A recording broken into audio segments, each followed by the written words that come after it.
It's 5, and we're live. Oh, is this thing on? I don't care. I want him to hear. This is the Pregame Show, your early morning shot of sports on 95.7 The Game. Come on!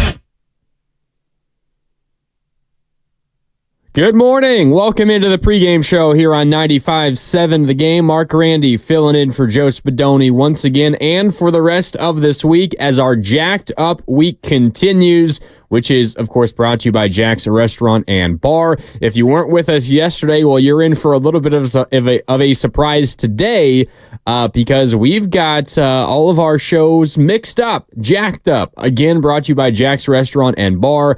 I'm in for Spadoni. We're swapping places. I'm in for Spadoni from 5 to 6. Willard and Dibbs from 6 to 10. They're coming up here in exactly 1 hour. And then the morning roast, which is normally on during the time slot that Willard and Dibbs is on this week. They're coming up from 10 to 2, our midday show.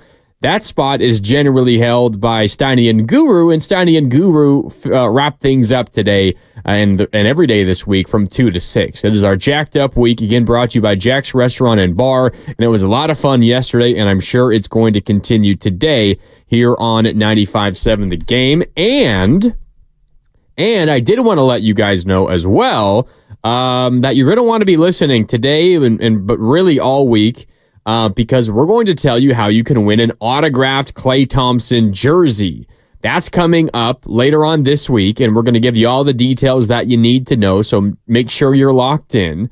Just to give you the Cliff Notes version of it, we got a number of prizes to give away related to Klay Thompson. First of all, it's an autographed Klay Thompson jersey. Klay Thompson personally autographed a Klay Thompson jersey, and we have it to give away. And then we've also got a few other Klay Thompson related prizes. We're going to qualify 3 lucky listeners, and those 3 lucky listeners will all win something. At the very least, you will win some Klay Thompson bobbleheads. But you might get very lucky and win the Klay Thompson bobbleheads and the signed jersey. So 3 winners, each of the winners will win a Klay Thompson prize pack of bobbleheads, and then one of those 3 winners will also win the signed jersey. That's coming up later on this week. Each show later on this week will qualify a winner. All I will tell you right now is just make sure you're locked in to find out how to win. Because you're not going to want to miss this. I know Klay Thompson is no longer a Golden State Warrior, but there will be a day where his jersey's retired in the Chase Center rafters, where he has a statue out in front of Chase Center alongside Stephen Curry and Draymond Green and maybe a couple of others, Andre Iguodala perhaps, who knows. Maybe Kevon Looney, I don't know. That's a conversation for a different day. He's going to have his jersey retired, he's going to have a statue, and he's going to go into the Hall of Fame as a Golden State Warrior. So having an autographed Klay Thompson jersey, that'd be really cool. And just in advance of whoever wins this award, this prize, again, coming up later on this week, all you got to do is listen here to 95.7 The Game. Each show will qualify a winner. One of those 3 winners will win the Klay Thompson signed jersey. I'll be jealous of whoever that is because I would love to have an autographed Klay Thompson jersey, even though he's no longer a Golden State Warrior and he's now a member of the Dallas Mavericks. Klay is a Warrior forever and one of my favorite Warriors of all time. So that is coming up here in just a little bit this week. And Willard and Dibbs will have a little bit more details coming up at 6 o'clock as well. All right, welcome, everyone. Good morning. Hope everyone's having a good start to their Tuesday. We see some texters coming in on the Xfinity mobile text line, 888-957-9570. That is the number to text to if you want to get a message to me here on the pregame show. Again, I'm in for Joe Spadoni as our Jacked Up week continues here on 95.7 The Game, which is, again, brought to you by Jack's Restaurant and Bar. I also see some YouTube chats coming in on the First NorCal Credit Union YouTube chat. Good morning to Miguel, the Skills Report, Valerie Kane, all chiming in on YouTube. Appreciate you being here on this Tuesday morning. Well, we got some Warriors stuff to get to here over the next 55 minutes or so on the pregame show. And as everything Warriors related is for like the last couple of weeks, it's centered around Lauri Markkanen. And I think maybe this conversation for some is getting a little bit old, and I kind of understand that, considering that it has been the talk of this team for quite a while now. However, as you look around the landscape of the league and the legitimate options for the Golden State Warriors, I think it becomes fairly obvious that this is one of the few, if not the only player that is out there that the Warriors legitimately could go and get that could, vault them near contention for the Western Conference. Because right now, I mean, you look at what they've done so far this offseason. You lose Klay, you lose Chris Paul, you lose Lester Quinones, but essentially you just lose Klay and Chris Paul as of right now, and who knows, things might change. And you add DeAnthony Melton, you add Kyle Anderson, and you add Buddy Hield. Is that team better, worse, the same? For my money, they're probably better, but it's minor. It's not like they're suddenly going to jump from the 10th seed up to the 5 seed. Like, they're probably maybe the 8th seed. I don't know, something like that. They're still fighting to get out of the play-in. We'll put it that way. And I think I would probably, make it a favorite that they would be in the play-in at this stage, just maybe not the 10 seed. Maybe they'd be a little bit higher than that. Point is, even if you think they have gotten better, as I do, it's marginal. And in order for them to really feel like they can go out and compete this season, and at this stage, I don't know what else the goal should be for the Golden State Warriors. If that's not the goal, then it's an entirely different problem, and we could have that conversation if we find evidence that their goal isn't necessarily to try to win a championship this year, or at least to put together the best team they possibly can. That would be a little damning. I don't think that's the case. So if that is the goal, and I assume it to be, then you got to go out and make another move. And there's been a little bit of, I don't know if impatience is the right word, but I feel like when all the other free agent stuff was going on, and the Warriors were active. I mean, they put together a 6-team sign-in trade. It turned out to be a 6-team sign-in trade that sent Klay Thompson to Dallas, that allowed the Warriors to acquire Buddy Hield and a couple of others, and it turned out to be this gigantic trade, sign-in trade. There's the largest, the most teams involved in a trade in NBA history. I think. So, I mean, the Warriors have been creative and they've been active, and, you got to credit them for that. But I feel like when all that activity was going on, Warrior fans were thinking, well, maybe the Lowry Markkanen deal is coming soon. Maybe we're going to get a trade. Maybe we're going to get some news.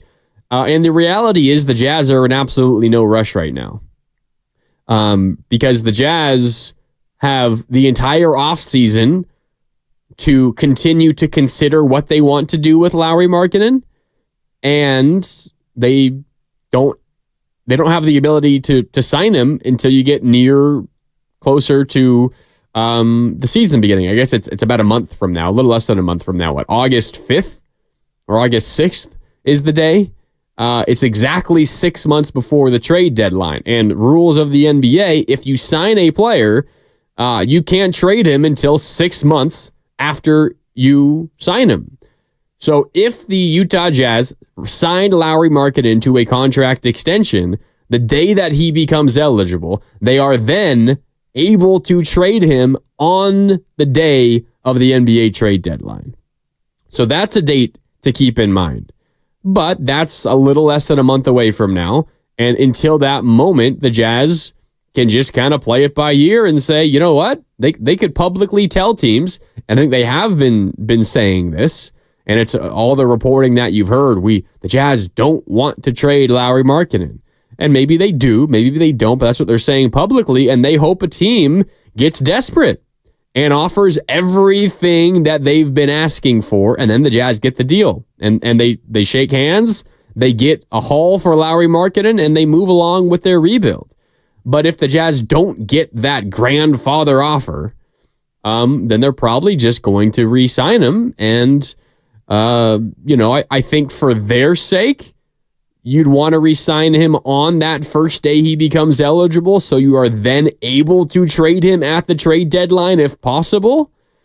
because it just opens up your options. Not that the Jazz would necessarily be eager to trade him then either, but give yourself as many options as you possibly can. Now, the one outcome where the Warriors, I think, realize it's just not in the cards, at least for this season, is if Lauri Markkanen does not sign a contract extension on the day that he becomes eligible, but re-signs an extension later.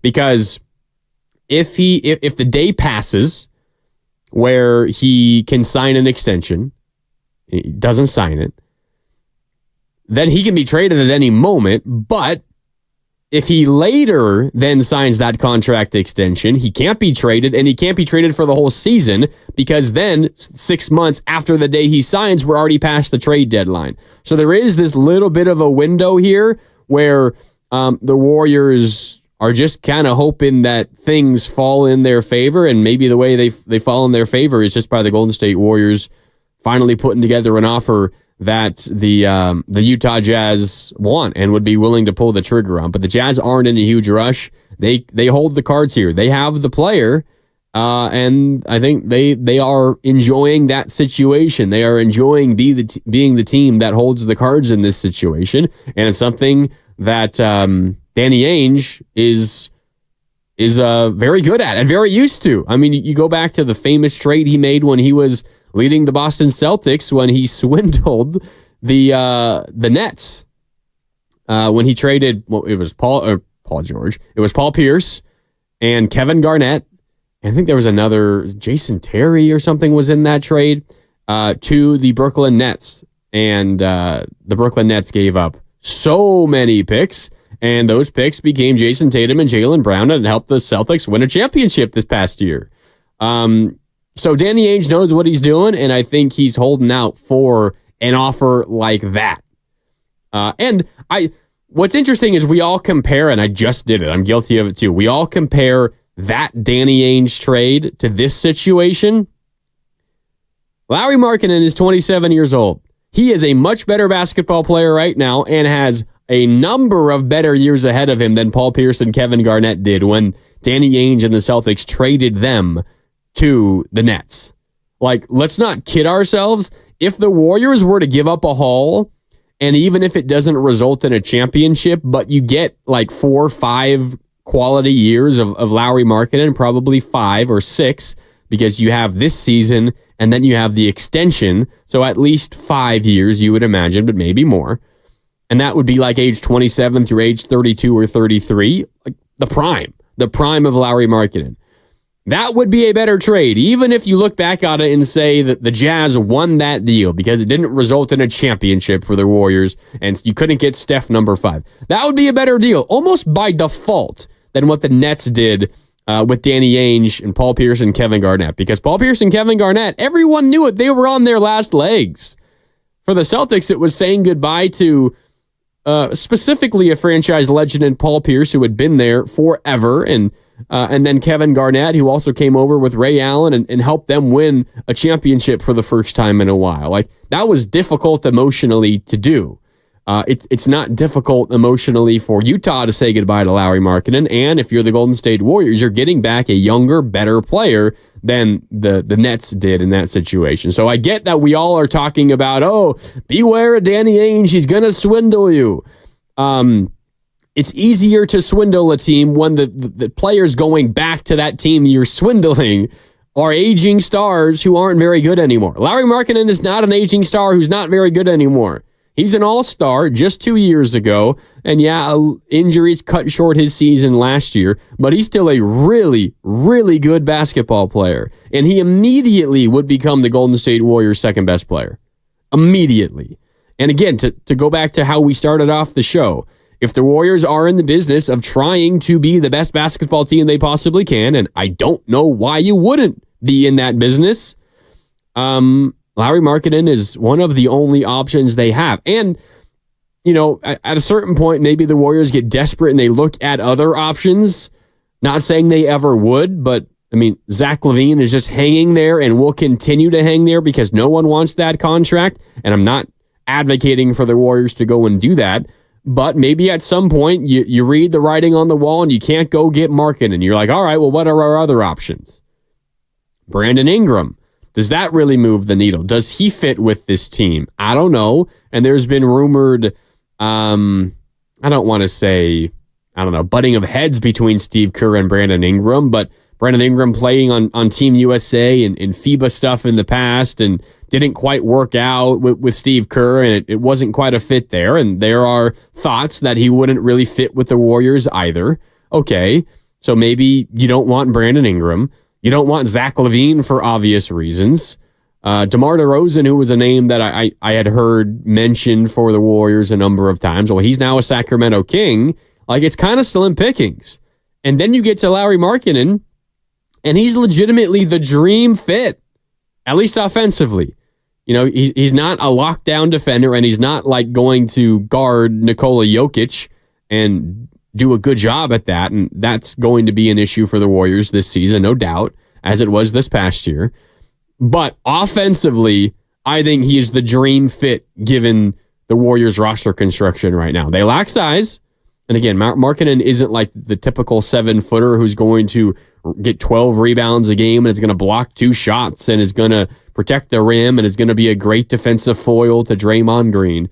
But what they're missing offensively is size and shooting. And Lauri Markkanen gives you both. I don't think there's a better fit out there for the Golden State Warriors than Lauri Markkanen. So the question becomes, if you're the Golden State Warriors, what would you be willing to give up to get him? What would you be willing to give up to get him? Because we had some interesting developments in that regard yesterday. Shams Charania, NBA insider, you see his stuff on The Athletic. He reported yesterday, first of all, that the Warriors have, quote, been the most engaged team in trade talks for Lauri Markkanen. So they're being active. Again, and that should surprise no one. They realize that they're not a championship contending team at this very moment. I'll put it this way. The only way they're a championship team, contending team at this moment is if all of the above, Kuminga, Podziemski, Moody, and Trayce Jackson-Davis all take gigantic leaps. And I'm not saying that's impossible. It seems fairly unlikely to me, but that's about the only way that I see it possible. So it seems to me by the activity of the Warriors this offseason, and specifically their interest in Lauri Markkanen, which is reported kind of across the board by reputable NBA guys. So the Warriors' interest in Lauri is not fictitious. It is real. We don't know exactly precisely what all the offers have been and what the back and forth has been and all of that.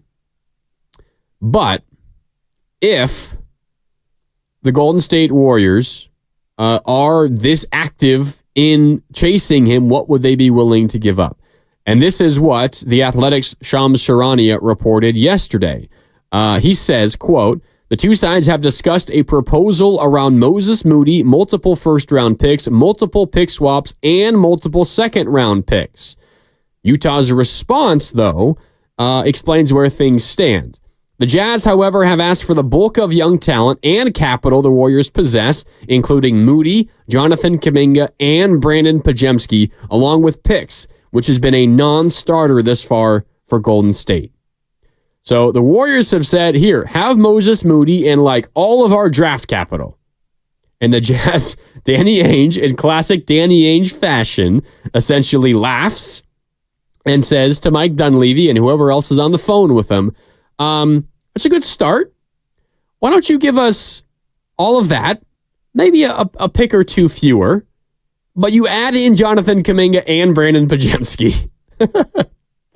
That's Danny Ainge for you. So he's asking for Moody, at least according to this report from Shams Charania. He's asking for Moody, Kuminga, and Podziemski. That's a lot. And picks. That basically takes all of the Warriors' current young assets, other than Trayce Jackson-Davis and other than Quinton Post, who they just drafted. It takes them all. And it takes some future young assets in draft picks, or at least some future assets that can help you maneuver and make moves down the road. Again, every pick doesn't have to be made by you. You can trade them and acquire players like the Warriors might do by trading some picks to acquire Lauri Markkanen. And regardless, it empties your cupboard a little bit. This move would do that. Now, I'm not saying the Warriors should go and accept Danny Ainge's offer if that is indeed the offer. But again, if the Warriors are dead set on trying to compete and they want to give Steph the best opportunity to win a 5th championship, I mean, you're going to think about it. Now, I think you'll probably fire back with an offer that is a little stronger than the one that you reportedly offered to them, which again was Moody in picks. Maybe it comes down to Pajemski or Kuminga plus picks. And that's where I want to get to the latest from Shams, because this was something he wrote up from The Athletic yesterday. And it's interesting, again, what the Warriors offered, Moody in picks, what the Jazz countered with potentially, which was, all right, that, Moody in picks, plus Kuminga, plus Pajemski. And then Shams went on Sirius XM NBA radio yesterday, and he had this to say about the latest between the Warriors and the Jazz on Lauri Markkanen.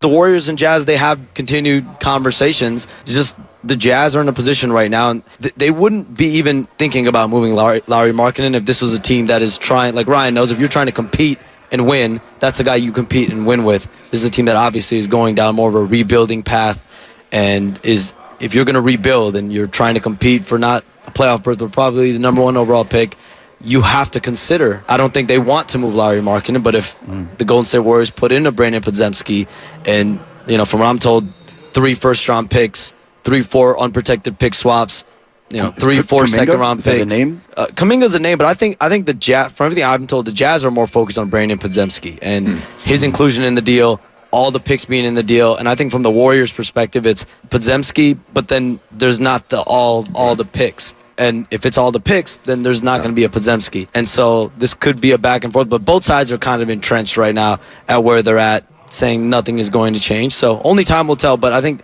the Jazz are very comfortable with extending Lauri Markkanen. And at that point, you'll see more suitors potentially as well in him, not just teams that feel like, okay, we'll be able to re-sign him. Okay, there's a lot there, and I want to focus first on what he said at the very end. This is what I was talking about earlier with the deadline that is in play here, and Lauri Markkanen, if he doesn't get traded in the next 3.5 weeks, maybe 3 weeks, he becomes extension eligible in early August. On that day, if he signs the extension, on that very day that he becomes extension eligible, that day is 6 months to the day, exactly 6 months to the day before the trade deadline. And per NBA rules, after you sign an extension, you can be traded no earlier than 6 months to the day after you sign that extension. So if Lauri Markkanen signs the extension on the day he becomes eligible, he is then able to be traded on the trade deadline of this coming season, which is in early February. If that happens, or even if it doesn't, but he just signs an extension at any point, because he could sign an extension after a day or 2 or 3 or 4 or a month, however long it is, after he becomes eligible. That would mean he can't be traded at the deadline, but could in the following offseason, right? A year from now, at the next trade deadline. And he just would have signed an extension, so there'd be plenty of years left on his contract. What's interesting is if that happens, either scenario, he just signs an extension with Utah, suddenly the market for Markkanen, the Markkanen market, say that 5 times fast, the Markkanen market becomes that much more competitive. Because now you have the interests of teams who maybe were a little bit worried that Markkanen would not sign an extension with them. So suddenly, teams that maybe don't have the pull of a Warriors team would be interested. Maybe that means a team like, I don't know, and I don't mean to knock Kings fans down a peg, but I would guess that the Golden State Warriors are a more attractive place than the Sacramento Kings. Maybe that means the Kings in a year from now would be more willing to give up more of their future to get Markkanen than they might have been this offseason. They pivoted off of Markkanen. They went and acquired DeMar DeRozan. Maybe if he signs an extension with Utah, they get back in the race and they're willing to offer more than they would have this past time they were in the conversations for him, as recently as a couple of weeks ago. Maybe that, and that's just one of many that could get back in the race. So if you're the Warriors, you might have motivation to try to get this done now, as opposed to letting it get to a point where everybody else is suddenly interested again. Because right now, the only teams that are going to be willing to trade for Markkanen, it's going to be at least a decent haul. Again, the Warriors reportedly offered Moody and a ton of draft capital, and the Jazz said, no, give us that, maybe a couple fewer draft picks, but Kuminga and Podziemski on top of it, plus Moody and some picks. It's going to be a haul. But teams that are concerned that they're not going to be able to signed Markkanen, to an extension after trading for him, they're not involved in this conversation. The Warriors are involved in the conversation probably because they've put feelers out and they know that Markkanen would sign an extension, but also why wouldn't he want to? What does become interesting, and I'm just thinking here on the fly, perhaps Markkanen sees that and is worried that maybe he signs an extension with the Jazz, then opens up the ability to be traded elsewhere and maybe a place he doesn't want to go to. So maybe he's not incentivized to sign an extension with the Utah Jazz, although it would be difficult to turn down all that money. However, he could play out the final year of his contract, become a free agent, and get a max a year from now. And, maybe he doesn't miss out on any money. He just kind of deals with the uncertainty for a season. Who knows? If that happens, that might then, if Lauri Markkanen says, hey, Danny Ainge, I'm not signing an extension this offseason. Either trade me or I will leave. That might help the Golden State Warriors, because then maybe the Warriors have some of the cards in their hands, or at least any team trying to acquire Markkanen in the next 3 weeks has some of the cards in their hand. I don't know. I'm just spitballing here, but it's interesting how this thing can all play out, and we got more to get into on this on the other side, because I think what's really interesting is Utah's interest reportedly in Brandon Podziemski over Lauri Markkanen. And we can get into that on the other side as the pregame show continues. It's Marc Grandi in for Joe Spadoni as our jacked up week continues here on 95.7 The Game, which is brought to you by Jack's Restaurant and Bar. And remember, we're giving you a chance to win a Klay Thompson signed jersey later on this week. Stay tuned for details. There's also some Klay Thompson bobbleheads that we're going to give away in coordination with that Klay Thompson jersey. You're not going to want to miss your chance to win these prizes. It's going to be a ton of fun this week here on 95.7 The Game. Time for a break, though. It's Marc Grandi in for Spadoni on the pregame show. More coming up as we continue here on 95.7 The Game. UCSF Sports Medicine Center is dedicated to treating every type of athlete, from kids to adults, amateurs to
Back to the pregame show on 95.7 The Game.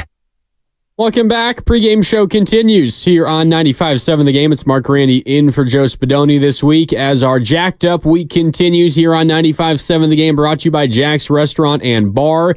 If you missed it yesterday, you're in for a surprise today because coming up next in about half an hour, it's not Bonte and Shasky, and they're not on vacation.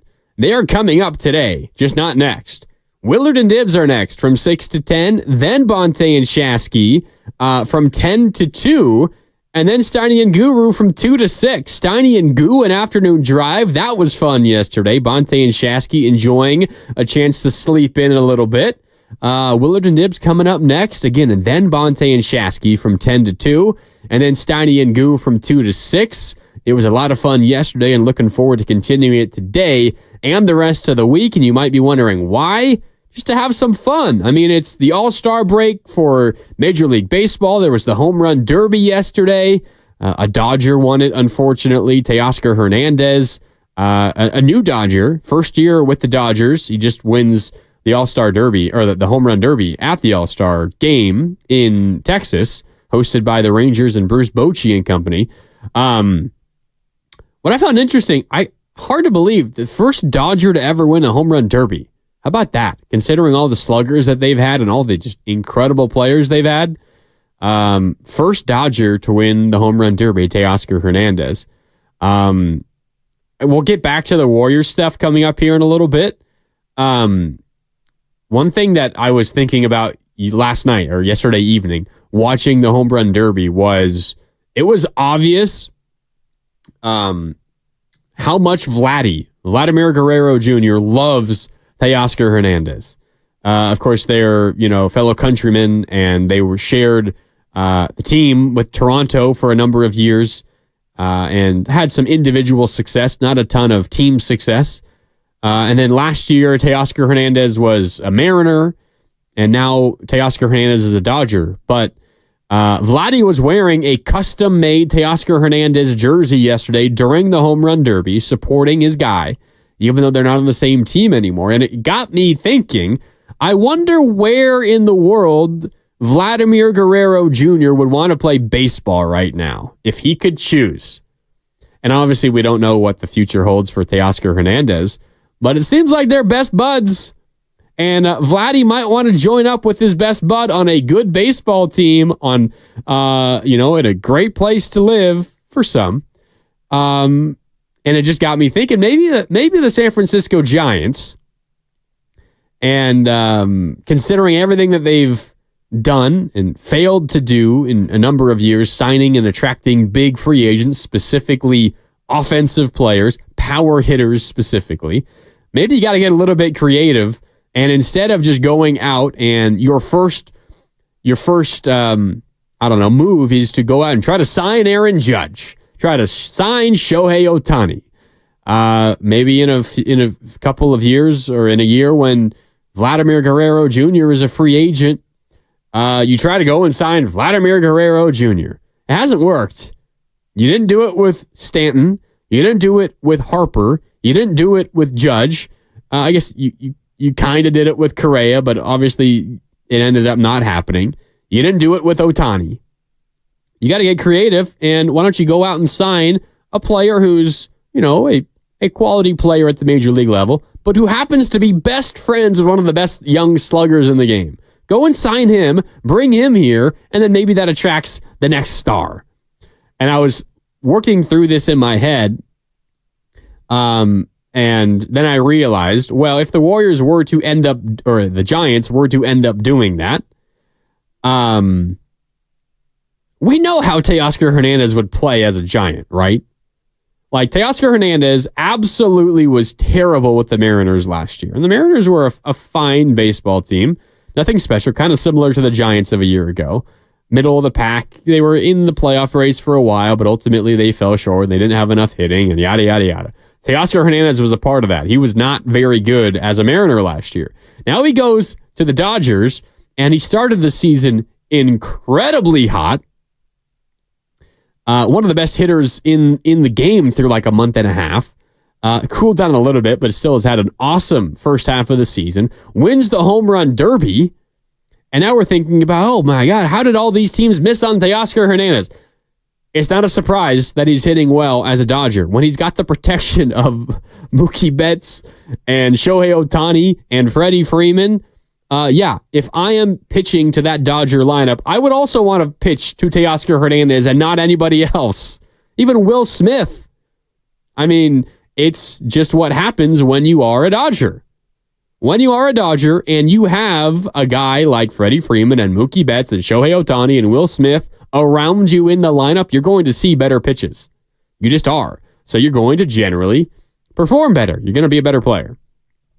Now, if you put Teoscar Hernandez on the Giants, for example, if the Giants were to follow, just me spitballing here, trying to attract a power hitting star, and a young one at that, by going out and signing one of his best friends. Maybe it ends up working, maybe it doesn't, but I think the reality is that Teoscar Hernandez would struggle as a Giant. I was talking about it with Willard and Dibs on our group chat, getting ready for the show today, talking about it last night. I asked this very question to the guys, like, we all know how Teoscar Hernandez would be playing if he were a Giant, right? And Willard said, yeah, he'd be hitting like Jorge Soler. And I agree 100%. Like, that's just the reality of this situation for the Giants. And you could go out and you could try to sign someone like that.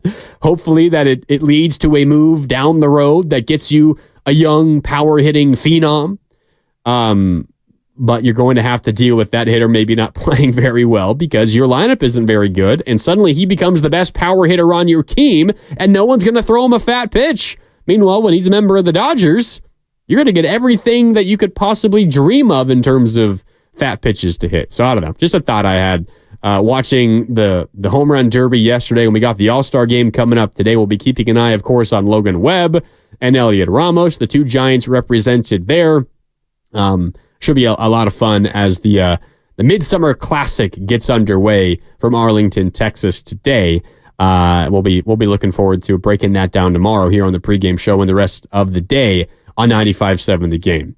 All right, 888-957-9570. That is the Xfinity mobile text line. 417 chiming in. Ozark Rob wanted me to get into some all-star baseball stuff. I just did it for you, Ozark Rob 417. Appreciate you tuning in. Also, our YouTube chat powered by First NorCal Credit Union.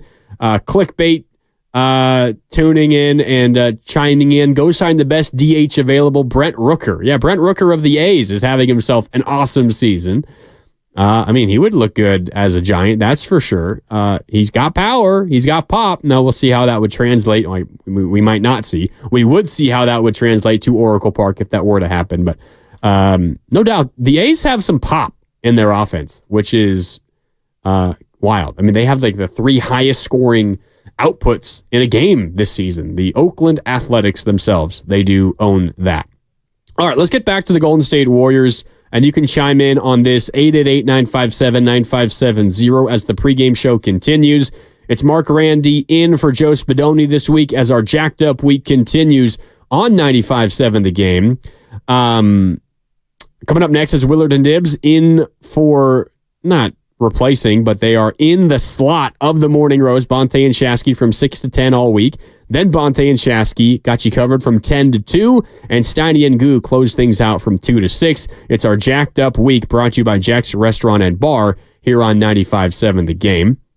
The Golden State Warriors, they've got a decision to make at some point because as reported by Shams Charania, they have been the most engaged team with the Jazz on trade talks for Lauri Markkanen, and for good reason. The Golden State Warriors should want Lauri Markkanen on their basketball team. But again, as Shams has reported, the Golden State Warriors are at a little bit of an impasse, at least reportedly, based on what they're offering Utah and what the Jazz want back. Let's hear from Shams again yesterday on Sirius XM NBA Radio. Break down the latest on the Warriors and the Jazz. The Warriors and Jazz, they have continued conversations. It's just the Jazz are in a position right now, and they wouldn't be even thinking about moving Lauri Markkanen if this was a team that is trying, like Ryan knows, if you're trying to compete and win, that's a guy you compete and win with. This is a team that obviously is going down more of a rebuilding path, and if you're going to rebuild and you're trying to compete for not a playoff berth, but probably the number 1 overall pick. You have to consider, I don't think they want to move Lauri Markkanen, but if the Golden State Warriors put in a Brandon Podziemski and, from what I'm told, 3 first-round picks, 3-4 unprotected pick swaps, 3-4 second-round picks. Is that a name? Kuminga's a name, but I think the Jazz, from everything I've been told, the Jazz are more focused on Brandon Podziemski and his inclusion in the deal, all the picks being in the deal. And I think from the Warriors' perspective, it's Podziemski, but then there's not all the picks. And if it's all the picks, then there's not going to be a Podziemski. And so this could be a back and forth, but both sides are kind of entrenched right now at where they're at, saying nothing is going to change. So only time will tell, but I think the Jazz are very comfortable with extending Lauri Markkanen. And at that point, you'll see more suitors potentially as well in him, not just teams that feel like, okay, we'll be able to re-sign him. All right, that's Shams yesterday on Sirius XM NBA Radio, and something interesting that he was getting to, and then he got cut off was, but if the Warriors put in Podziemski, plus 3 or 4 first-round picks and a handful of pick swaps and maybe some second-round picks, then he got cut off, and I feel like what he was going to say was if the Warriors offer that would get it done. That's what it seemed like to me is where Shams was going. If the Warriors say, all right, Podziemski, 3 first-round picks, a couple of pick swaps, maybe, a couple of second-round picks or whatever, there would obviously be some salary filler in there as well because the Warriors cannot take on more salary than they send out, and Podziemski makes quite a bit less than Lauri Markkanen right now. Markkanen is making $18 million a year, which is cheap considering his talent.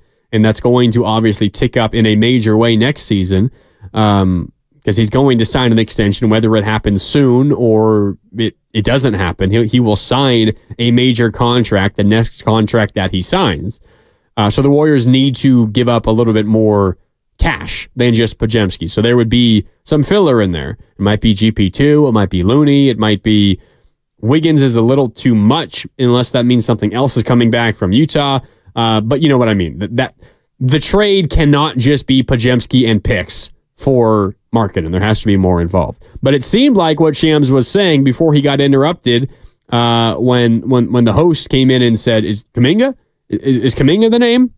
And he immediately said, "No, it's more about Podziemski." But he was saying it seemed to me like Podziemski plus maybe 3 first-round picks plus pick swaps and maybe a second-round pick or 2 would be enough to get it done. So my question to you guys, and you can let me know on the Xfinity mobile text line, 888-957-9570, and also on our YouTube chat powered by First NorCal Credit Union. If you're the Warriors, you're a Warriors fan, would you rather trade Jonathan Kuminga or Brandon Podziemski? Because I don't think it's like an easy answer. I don't think there's an obvious one, at least not in my opinion. It seems like the Jazz value Podziemski more. It also seems like the Warriors value Podziemski more because what Shams has also reported was the Warriors are offering Kuminga and the picks or Podziemski and not the picks. But they're unwilling to do Podziemski plus the picks, which is what Utah is holding out for. They're willing to do Kuminga plus the picks. I'm trying to read between the lines here. I'm not reporting this. I'm reacting to what Shams is reporting. It seems like both the Jazz and the Warriors are in agreement on at least one thing, in that they both value Brandon Podziemski more. And he certainly had the more impressive rookie season if you go back to a couple of years ago for Kuminga when he rarely played the year the Warriors won the championship. Podziemski was awesome last year, and he was, first team all rookie and all that. And now he was on the USA select team, helping get Team USA ready for the Olympics. And he's been dominating the summer league. And the report is that he's done playing in the summer league. Both Podziemski and Trace Jackson Davis will not compete in the summer league the rest of the way. Not because they got hurt or anything. Don't worry. Just simply because the Warriors are protecting them. They got run in. They looked good. They didn't get hurt, and now you want to save them from potentially getting hurt and take out that risk. And a good decision there, I think, for the Golden State Warriors. There's no doubt there, but you got to consider ceiling. You got to consider who helps you the most right now. I think the way I see it, I honestly don't know which side I would fall on, but the way I see these two players is Podziemski probably has the higher floor, and he's a safer player for you right now. But Kuminga certainly has the higher ceiling, and it's a little bit more high risk, high reward. Because say it, and maybe it doesn't even matter because Utah might not be interested in Kuminga plus the picks. But say Utah was willing to accept either and you traded Kuminga plus the picks. You could look back on that, and Kuminga could become a future all-star and be one of the better young players in the league. I mean, we forget he's only 21 years old, despite the fact that he's had 3 years in the NBA. And that's certainly possible. And not saying that it's the favorite outcome for Kuminga to become an all-star, but I think he's got a higher ceiling than Brandon Pajemski. And a lot of that has to do with his athleticism and his size and the position that he plays, his ability to defend. He's got those physical tools. Not to say that Pajemski can't do that himself, but I mean, you know what I'm talking about. Pajemski is a little bit limited just because of his physicality and his physical traits. Now, he's been incredible. But again, he is, I think, a little bit more prepared to help you win basketball games right now, which ultimately maybe this is what this comes down to for the Golden State Warriors. Maybe they say, to hell with the future. I mean, that's essentially what this conversation is, right? If the Warriors are willing to give up Kuminga and a bunch of picks, if they are already willing to do that, Kuminga and picks for Lauri Markkanen, you are essentially saying 5 years from now, to hell with that. Because 5 years from now, Kuminga's 26 years old. Those picks maybe become whoever, a current high school sophomore or whatever the case is. And, you could have a decent little young core there if things break right. So maybe the Warriors are saying the only thing that matters to us right now, if we're making a move like this, is putting the best basketball team as possible on the court in October, this October. And I think if I were to try to answer that right now, I would say Pajemski probably helps you the most right now. So if you're the Golden State Warriors and you are dead set on trying to help win Stephen Curry a 5th championship, and why wouldn't you be? You want to get Markkanen, and you want to keep who you think helps you win the most right now. And it seems like in the Warriors' estimation, that's Brandon Pajemski. And I would probably agree. Again, just considering the years they're coming off of and, what you can naturally project in year 2 for a player like Brandon Pajemski. Now, again, but by doing that, I think you're also running the risk of this trade looking terribly lopsided in favor of the Utah Jazz. Because if Kuminga lives up to every ounce of his potential, he'll probably end up better than Markkanen if he lives up to every ounce of his potential. The thing is that's a risk. And Utah's taking on that risk themselves. This is also probably part of the reason why they want maybe what we would call a safer player. So it's interesting the way this all plays out. But I'll ask you, Warrior fans, 888-957-9570. Would you rather trade Jonathan Kuminga or Brandon Pajemski? Who would you rather trade with picks? Does that change your answer at all? Looking at our YouTube chat powered by First NorCal Credit Union. Let's see. Clickbait says, no, JK is a 20-10 player easily. JK is 21. But he also said no to Lowry at all, so I'm not sure if Clickbait wants Pajemski traded for Markkanen, if he'd make that move. Dublin Marge has chimed in. I would trade JK before Pods because JK has been disgruntled and has to be paid sooner. That's a good point, Dublin Marge. Part of this, and maybe this is also part of the Jazz's motivation, is that Jonathan Kuminga is extension eligible this offseason. And if you don't sign him this offseason, you're going to have to sign him next offseason or within the next year, unless you want to lose him entirely. And Utah is not trading away a 27-year-old all-star in Lauri Markkanen if they are not going to get a legitimate piece that they have under team control for years in the future. So there is one more hurdle, I think, to clear for a Kuminga inclusion in this trade. It is, does Utah want... First of all, do they want Kuminga long-term? And if they do, are they going to be able to get an extension done with Kuminga? That's part of it. It's also part of, the Warriors to market inside. That one's a little more easier to predict. The Warriors would very, very clearly sign Markkanen to a major extension. They'd give him the max, I would imagine. And Markkanen would have no problem signing that. I don't know exactly how Utah feels about Kuminga and how Kuminga feels about Utah. And if that's something that he'd want to do. You never know. So that is another hurdle that has to be cleared for that half of this to work. But we'll see how it all plays out. What is interesting, I mean, the Utah Jazz reportedly, again, according to Shams Charania, saying to the Golden State Warriors, Moody, Kuminga, Pods, and a bunch of picks. That is absurd. And I've been very strong on the side of put all your eggs in one basket, go and make Markkanen possible. That might be the package that gets me to say no and just say, all right, it's not in the cards.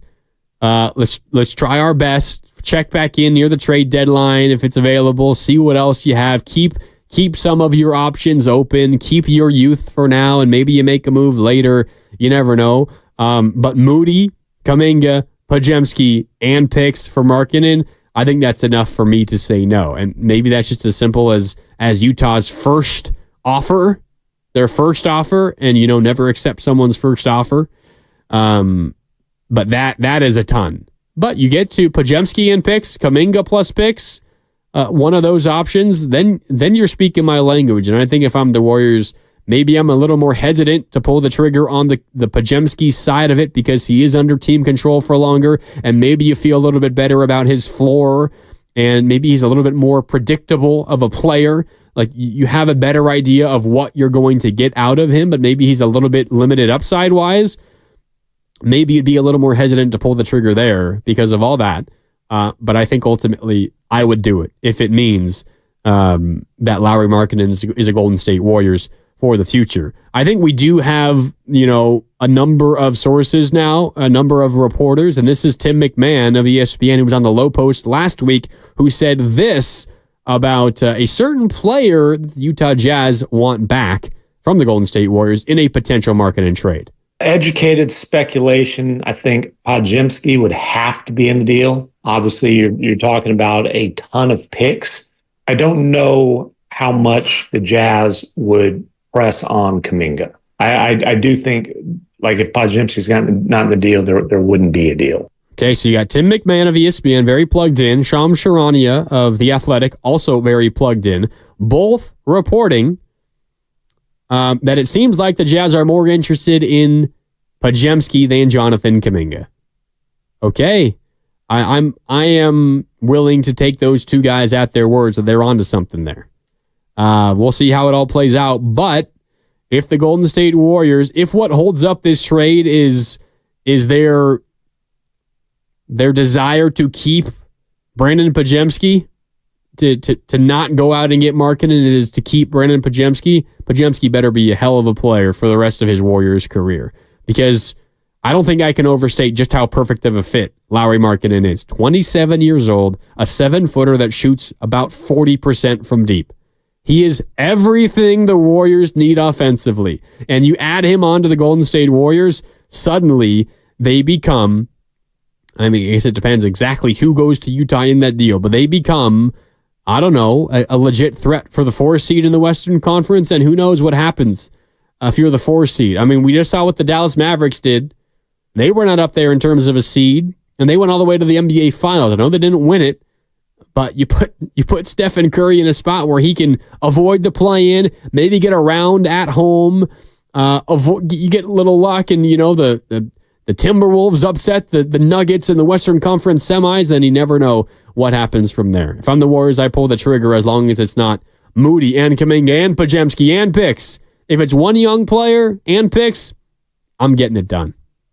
I'm getting it done if I'm the Golden State Warriors. All right, that'll do it for the pregame show today here on 95.7 The Game. Willard and Dibbs are standing by as our Jacked Up week continues. It is presented and brought to you by Jack's Restaurant and Bar. And remember, we're giving away a Klay Thompson signed jersey and bobbleheads this week. Willard and Dibbs will have the details. Just a little hint, all you got to do is listen, and you will find out exactly how to win.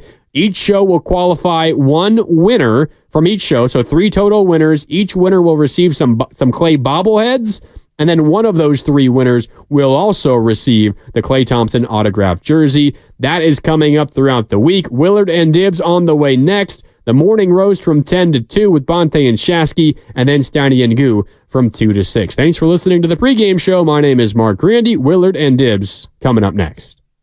You're listening to 95.7 The Game, KGMZ FM in HD1 San Francisco on Odyssey Sports Station. Always live on the free Odyssey